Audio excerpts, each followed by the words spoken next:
Duncan was found guilty of kidnapping, torturing, and murdering an Idaho boy and abusing his sister. The juror's recommendation is binding on the federal judge. The boy's relatives remained somber as the jury's decision was read. Afterwards, they said Duncan's sentence does not take away any of the pain they have suffered. There's nothing that's going to relieve that. There's nothing they can do to him that's ever going to relieve that. But at least I know he's not out there hurting anybody else or, you know, to any other family.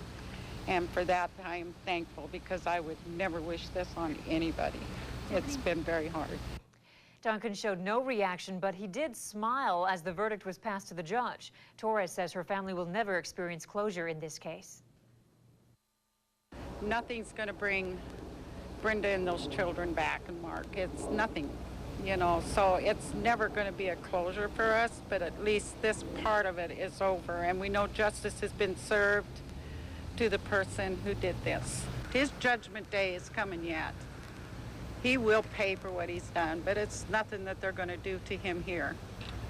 He will pay.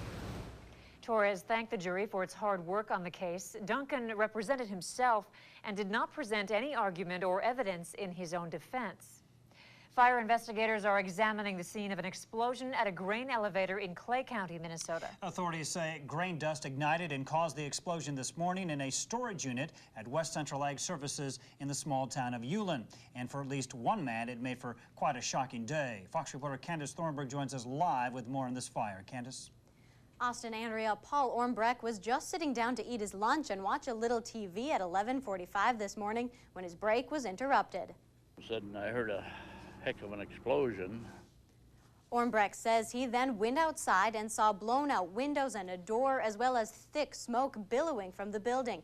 He says even though he was close to the fire, he wasn't worried about himself, but he was worried about others.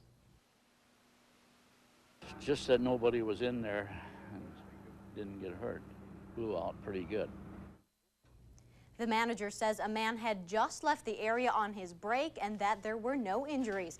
The Clay County Sheriff's Department was still concerned about the dust causing more problems, so they evacuated people nearby. Anytime you have an elevator fire, you're probably going to end up with some more explosions because of the grain dust. So just for precaution is what we did it for. It wasn't because of any chemicals or anything, it was just for precaution, but it was not the whole town, just a 2-block area. There's no estimate on the damages yet. The general manager says the storage unit is separated enough from everything else that operations should continue on as normal. Austin, Andrea, back to you. All right, thanks so much, Candace. Jury selection has wrapped up in Fargo in the trial of a former YMCA daycare worker accused of molesting children in his care. The selected jury was sworn in and the judge read preliminary instructions. The trial of Jayton Heinen is expected to last 5 or 6 days. He's accused of sexually molesting 4 girls between the ages of 6 and 8 or trying to molest them. He has pleaded not guilty. The judge ruled earlier the girls can testify. Opening arguments are set for tomorrow morning. We now know the name of a Grand Forks man killed in a tow truck accident. 65-year-old Larry Gilgee, owner of Larry's Towing in Grand Forks, was killed Monday in a parking lot in the city.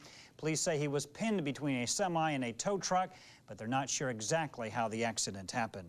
Truckers are trying to find fuel in West Fargo. Dozens of gasoline tanker trucks were lined up at the Magellan Terminal in West Fargo.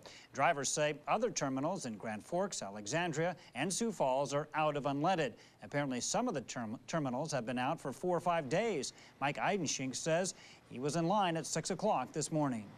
The drivers are not making as much money as we would like to is a thing. Some drivers are getting paid for sitting and waiting for their loads is a thing.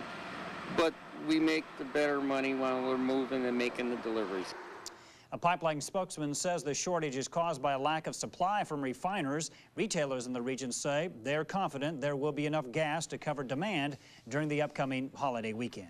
Widespread rain last night. Can we expect more this evening? Here's